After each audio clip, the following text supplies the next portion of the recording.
ቤተሰቦች አላችሁልኝ ኑሩልኝ እንዴት እንደምወዳችሁ ታውቃላችሁ አይደለ? ለዚህ ቻናል አዲስ የሆነ ሰው ካለ ቻናል ሰብስክራይብ አድርጎ ይሄን ቤተሰብ እንዲቀላቀል በአክብሮት እየጋበዝኩኝ፣ እንዲሁም ቪዲዮ ላይክ አድርጉት። ቪዲዮን በተመለከተ ወደ መጨረሻ የፈለጋችሁትን ሐሳብ አስተያየት እንድሰጡ እያልኩኝ ወደ ቪዲዮ አልፋለሁ ማለት ነው። ቤተሰቦች ከሰሞኑ እንግዲህ ሶሻል ሚዲያውን ያጨናነቀው በቃ ሰው ሁሉ የሚነጋገርበት አንድ ነገር አለ አይደለ? እሱስ ምንድነው ብትሉኝ እንግዲህ እጅግ በጣም የምንወደው ክቡር ዶክተር ቴዎድሮስ ካሳሁን ወይም ቴዲ አፍሮ በአዲስ አልበም ነገ ከቀኑ 8 ሰዓት ላይ እንግዲህ በራሱ ዩቲዩብ ቻናል ይለቅልን ዝግጅቱን ጨርሷል ማለት ነው። የቴዲ አፍሮ አዲስ አልበም ማውጣት አብዛኛው አርቲስቶችን እያነጋገረ ነው፣ ደስታቸውንም እየገለጹ ነው። ጥቂቶቹ ደግሞ አሉባልታ ምናምን እየቀባጠሩ ነው። እኛ ግን የቴዲ አፍሮ አድናቂዎች አንሰማም፣ የማንንም አሉባልታ አንሰማም። ቴዲ አንደኛ ነው በዘፈን ማለት ነው። ማናችሁም በዚህ ነገር ተስማማላችሁ ብዬ አስባለሁ ማለት ነው። ከረጅም ዓመታት በኋላ እንግዲህ የምንወደው ክቡር ዶክተር ቴዎድሮስ ካሳሁን ወይም ቴዲ አፍሮ በአዲስ አልበም ነገ ከቀኑ 8 ሰዓት ላይ ሊለቅልን እንግዲህ ዝግጅቱን ጨርሷል ማለት ነው። እኔም እስከምሰማው ጓጉቻለሁ፣ እናንተም እንደጓጓችሁ እርግጠኛ ነኝ ማለት ነው።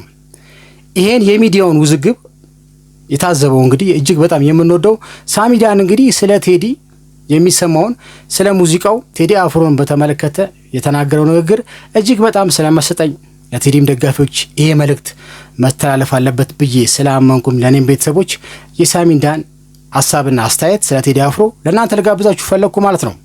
አብረን የሳሚዳንን ሐሳብ እየሰማን ስለ ቴዲ አፍሮ የራሳችንን ሐሳብ እየሰጠን አብረን ቆይታ እንድናደርግ በአክብሮት እየጋበዝኩኝ እጅግ በጣም ግን ደስ ብሎኛል። ከረጅም ዓመት በኋላ ደግሞ ቴዲ አፍሮ ነገ ዘፈኑ ይለቃል። እስከምሰማው ቸኩያለሁ፣ እናንተም እንደዛ እንደሆናችሁ እርግጠኛ ነኝ ማለት ነው። እስቲ ሳሚዳን ስለ ቴዲ አፍሮ ምንድነው ያለው የሚለው ነገር ለእናንተ ጋብዤ እመጣለሁ ማለት ነው። ይመቻችሁ። እንዴት ናችሁ? አለን such a beautiful day። ዛሬ ደግሞ የምንነጋገረው ስለ ቴዲያችን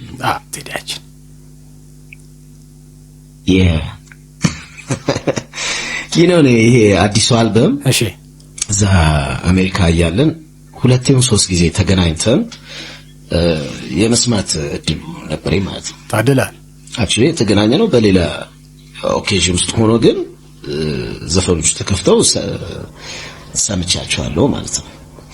እና እኔ ቴዲ በጣም ነው የሚመቸኝ ነው ማለት ነው። ምንድን መሰላችሁ አሁን አንዳንዴ በጣም ዝናው ከፍ ያለ ተጽዕኖ በጣም ከፍ ያለ ምናምን ዘፋኝ ነውና ያንተ ታይፕ ላይሆን ይችላል። ዝናውን ልታከብር ትችላለህ፣ የፈጠረውን ነገር ምናምን አክኖሌጅ ልታረግ ትችላለህ፣ ታይፕ ላይሆን ይችላል። ለምሳሌ አሁን አንዳንድ የሮክ ዘፋኞች ቢኖሩ ወይ ምናምን ከከጃንራውም ሊሆን ይችላል ወይ ምናምን በጣም ትልልቅ ተጽዕኖ እንዳላቸው ያወቅኩኝ ራሱ አሜን ታይፕ ላይሆኑ ይችላል። ልክ እንደዛ ማለት ነው። ለምሳሌ የቴዲን ተጽዕኖ ምናምን ያለውን ይሄ እንትን ያደረገው ሊኖር ይችላል። ያንን አክብረው ግን ታይፓቸው ያልሆኑ ሰዎች ሊኖሩ ይችላሉ ብዬ አስባለሁ። ሪስፔክት የሚደረግ ነው።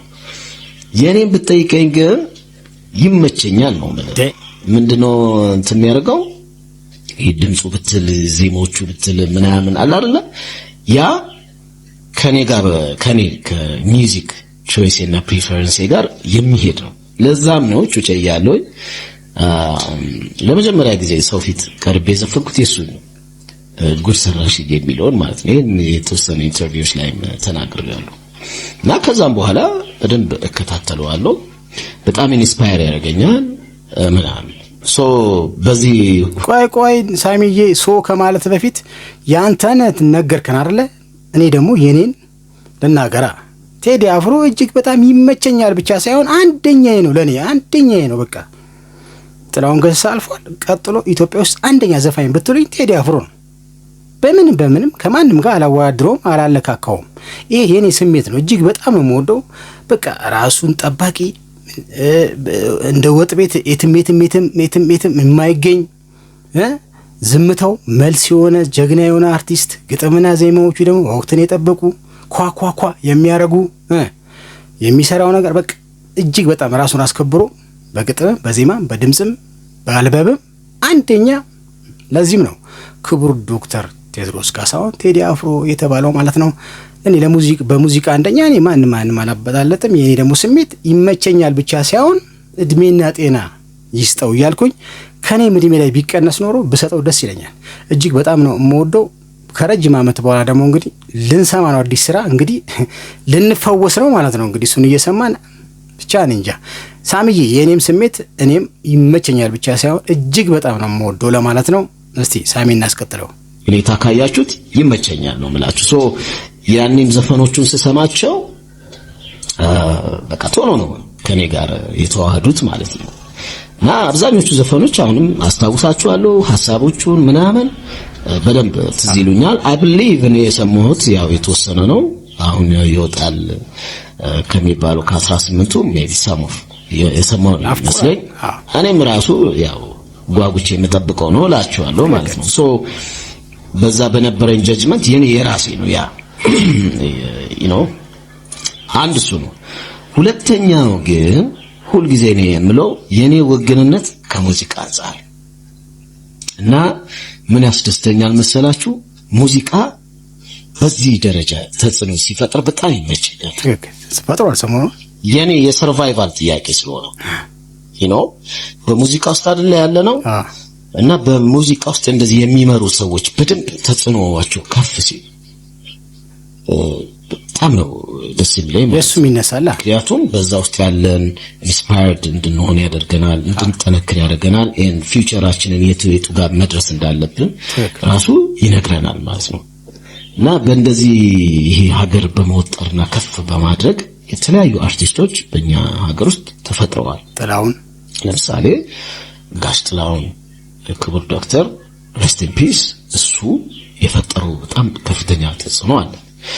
አሁንም ከኛ ጋር በህይወት ያለችው ደግሞ በጣም የምንወዳት ማኩዊን፣ አስቴር አወቀ፣ እንደዚህ ጋሽ መሐሙድ የፈጠሯቸው ተጽዕኖዎች ቀጥለው ቴዲ አፍሮ። ከዛ ጄኔሬሽን በኋላ ደግሞ ከነ ጎስሽ ከነ አብነት ምናምን ያ ጄኔሬሽን ጋር ደግሞ በፊት ቀድሞ ያለው ደግሞ ቴዲያችን ነው። ከዛ እኛንም ኢንስፓየር ያደረገው አብሮ በጣም ብዙ አርቲስት ኢንስፓየርድ ሆኗል። ይሄ ድንኳኑን ወጥሮ የያዘው እሱ። ሰማችሁ ቤተሰብ፣ ሰማችሁልኝ። ድንኳኑን ወጥሮ የያዘው ቴዲ አፍሮ ነው። አባቴ በቃ አመንክም አላመንክም ዋጠው። እንግዲህ በቃ አንደኛ ነው ቴዲ አፍሮ። ምን አልክ አሽቃበትክ ምናምን፣ አብዛኛው የሰው ፍቅርም ያለው የህዝብ ፍቅር ያለው ቴዲ አፍሮ ነው። ማንም ምንም ቢልኛ አንሰማም። ቴዲ አፍሮ አንደኛ ነው። በቃ በዛው ሰብስክራይብ እያረግሽ እስቲ ላይክም አድርጊው። እሱን ሰፖርት ማድረገው ለኔ ለራሴ ለሰርቫይቫል ትክክል ለምሳሌ እሱን አሁን ለምሳሌ ቢወድቅ ምንድነው የምትለው አንተ?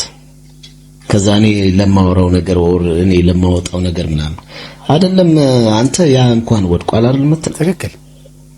ለምሳሌ ሙዚቃ ተንሻፎ ነው የመጣው። ይሄ አዝማሪ የንጉስ አጫዋች ምናምን በንቀት ነው። አሁን አንዳንዴ ሰው የሆነ እንትን ያል ሲሆን ይሄ አዝማሪ ይላል። እውነት ነው። አንድም አባባል አለች ታዋቂ እንጂ አዋቂ አይደለም ምናምን እንደዚህ የንቀት ንግግሮች አሉ። እውነት ከሙዚቃው ጋር ተያይዞ እውነት ነው። ሳሚዳን እኔን ሐሳብን እጋራዋለሁ። የሆነ አንኳር የሆነ ሐሳብ ነው ያስከው። ያው ሙዚቀኞች እኮ በሌላ ከፍ ባሉ ሰዎች አዝማሪ ውዳቂ አድርገው ነው የሚመለከቱት ማለት ነው። ግን ሙዚቃ እንደዚህ ቀጥ ብሎ እንዲከበር ማንም ሰው እንዲነጋገርበት ተጽዕኖ እየፈጠረ በመንግስታትም ደረጃ እንግዲህ ተጽዕኖ እየፈጠረ ያለ ነው ሙዚቃ ማለት ነው። አንደኛውም በኢትዮጵያ ማን ነው? ቴዲ አፍሮ። ገና ሳያወጣው ያልተንጫጫ ሰው የለም። ሚዲያው ተጨናንቋል በቴዲ አፍሮ ማለት ነው። በሁለት ወገን ተከፍሏል ማለት ነው። ይሄ ራሱ ለሱ ስኬት ነው፣ ማስታወቂያ ነው። ቴዲዬ ይመች። እኔ እስከምሰማው ቸኩያ። ለማንኛውም የሳሚዳን ሐሳብ የምትጋሩ ሰዎች ካላችሁ እስቲ ሐሳብ አስተያየት ይሰጣችሁ፣ በዛውም ላይክ አድርጉት፣ ቻናሉንም ሰብስክራይብ እያደረጋችሁ አብረን ቆይታ እንድናደርግ በአክብሮት ጋበዝኩ ማለት ነው። ቴዲ አፍሮ አባቴ ይችላል። አኖቱም ባለፈው ተነጋግረናል። ልክ እንደዚህ የሚያስጨንቅ ምናምን ቫይብ ሲመጣ ግን አብሮ የሚከበረው ማን ነው? ሙዚቀኛው በዛ ስር እና ብሮዬ በጣም ነው የምንደጋግፈው ነው ብሮዬ ከጠየቀኝ የዛ ሰው ሻይን ማረክና እንደዚህ ሀገር መወጠር ያንተም አብሮ የሚያስከብረው እኔን ታዲያስ እናት ነው ማነው ዋጠው ተረዳ። በጣም ከፍ ያሉት አሁን የአስቴር መውደቅ አብሮ እኔንም ነው ይዞኝ። እውነት ነው ሳሚዳ እኔ እስማማለሁ ማለት ነው። ኧረ ይሄ ሳሚዳ እንደዚህ ይናገራል እንዴ? እውነቱን ነው። እሱም ዘፋኝ ስለሆነ የቴዲ አፍሮ እንደዚህ መንገስ፣ እንደዚህ መነጋገሪያ መሆን፣ ሶሻል ሚዲያው እንደዚህ ማስጫነቁ ልደግፈው ከጎኑ ልቆም ይገባል። ምክንያቱም እሱ ተከበረ ማለት እኛም ተከበርን ማለት ነው። እሱ ወደቀ ማለት በሙዚቃው ኢንዱስትሪ እኛም ወደቅን፣ ብርታታችን ነው። ስለዚህ እደግፈዋለሁ። ቴዲ አፍሮ አንደኛዬ ነው ብሩዬ፣ ምንም ማድረግ አልችልም ዋጠው እያለ ነው እንግዲህ ሳሚዳን። ከዘፈን አንደኛ ጥላውን ገሰ ነበር፣ ጥላውን ገሰ አልፏል። በዘፈን አንደኛው ቴዲ አፍሮ ነው። ቀጣዩ ነው። አንደኛ ግን ቴዲዬ ነች ይሄደው ማለት እሷ ከወደቀችማ የኔ ሰርቫይቫል የት ጋር ይመጣል? ልክ እንደዛ ነው። አሁን ከፊት ለፊት ሆኖ ወጥሮ ያለው ድንኳኑ ከፍ አድርጎ ያለው ቴዲ በቃ ቴዲ ነው አባቴ። እና ለስር እንትኑ ምን ደጋግፈው ምናምን አይ አንደርስታንድ አንዳንድ ይሄ የምሰማቸው እንደዚህ ምናምን አንደርስታንድ የለም አባቴ። አንደኛ ነው ለሙያተኛውም ምለው እሺ የሆነ ሰው ሲመጣ አብሮ ያንን መደገፍ የሰርቫይቫል ጥያቄ ነው። ያንተ እንትን ነው። ያለበለዚያ አንተ ምልውና ነው። ያ ሰው ከወደቀ አንተም ወደቀ ቀደም አብሮ ያንተም ብሮ የዛ ሰው ሲወድቅ ያንተ አብሮ ከፍ ይላል ማለት አይደለም። ኖ እንደዛ አይደለም የሚሰራው። አንዱን እየሳበው ነው የሚመጣው። አሁን አሜሪካ ሀገር ብታዩ በጣም ብዙ ሱፐርስታሮች ነው ያሏቸው ኮንሰርት የሚሞሉ የአገር ሱፐርስታር። እኛ ጋር በእኛ ዘመን ጥሩ ነው። አሁን የኮንሰርቱ የምኑ ከፍ እያለ መጥቷል። አውጣል ግን ስቲል እነ ጎስሽ እነ አብነት እነ ማዲንጎ ምናምን ያ የሰጡን ነገር ነው። አሁን ደግሞ ቴዲ ያንን በደንብ ከፍ አድርጎት በሆነ ደረጃ ይዞት ያለው ማለት ነው። በጣም አስፈላጊ ነገር ነው። የሚገርም ተደጋግፉ እና ይሄንን አክኖሌጅ ማድረግ ማለት ነው። ሰሞኑን እንዴት ነው ነገሩን እያየው ብትለኝ እኔ በጣም በኃይለኛ ደስታ ውስጥ ነኝ ያለው። ይመችህ ሳሚ ቴዲ አፍሮ በቃ ሚውዚክ እንደዚህ ሲናፈስ ይሄ ነው ሲወጥሮ በጣም ይመቸኛል። እና አሜን ዘፈኑ ሲወጣ ስትቆቅተናል ነገር በኔ በጣም ትደስቱበታላችሁ ባይኔ ቴዲ በጣም ትደስቱበታላችሁ ባይኔ ከሰማሁት አንፃር ማለት ነው። ይመቻችሁ ወላ ኧረ ጨብጭብ ለሳሚ መጀመሪያ ጨብጭብ ቤተሰብ። ሳሚዳን እንግዲህ ነገ በሚወጣው በቴዲ አፍሮ ጠቅላላ ስለ ዘፈን የታዘበውን ነገር ቁጭ አድርጎልን መጥቷል ማለት ነው። አመንክም አላመንክም ዋትኮም አልዋትኮም በዘፈን አንደኛ ድንኳኑ ወጥሮ ያለው በኢትዮጵያ ቴዲ አፍሮ ነው። የሱ መከበር እንደዚህ መሆን የሱ መግነን እኛ ከስሩ ያለነው ዘፋኞችን ያስከብረናል እንጂ አያዋርደንም። ስለዚህ እሱን መደገፍ ነው ያለብን። አንዳንድ አሉባልታ የምትነዙ ዘፋኞች ዳራችሁን ያዙ። ቴዲ አፍሮ ማንም አይችለውም አንደኛ ነው ብሎ ስለ ቴዲ አፍሮ ምስክርነቱን ሰጥቶ መጥቷል ማለት ነው። ሳሚዳን ማለት ነው። ነገ ደግሞ 8 ሰዓት ላይ በራሱ ዩቲዩብ ቻናል ላይ የሚለቀቀው የቴዲ አፍሮ ዘፈን ሁላችንም ለመስማት ጓጉተናል ማለት ነው። 18 ነው ዘፈኑ ተብሏል። እንግዲህ ጓጉቻለሁ። እንግዲህ ስንሰማ ልንታደስ ነው ማለት ነው። እኔ ታደሳለሁ። ቴዲ አፍሮ እንኳን አዲሱ ነው አለም የድሮውንም ስሰማ የሆነ ነገር ውስጤ በቃ ቴዲ አፍሮ ይችላል። ስለዚህ የምትንጫጫ ሰው አርፈ ተቀመጥ። ተጽዕኖ መፍጠሩንም አሁንም እንደቀጠለ ነው ማለት ነው። ቴዲ አፍሮ እጅግ በጣም ወደዋለሁ። የቴዲ አፍሮ አድናቂዎች እዚህ ውስጥ ካላችሁ ላይክ ሀሳባችሁን እንድታጋሩ በአክብሮት ተጋብዛለሁ ማለት ነው። ቤተሰቦች የዛሬ ቪዲዮ ይሄን ይመስላል ማለት ነው። በሚቀጥለው በተሻለ ቪዲዮ ከእናንተ ጋር እስከምገናኝ ድረስ ባይ ባይ።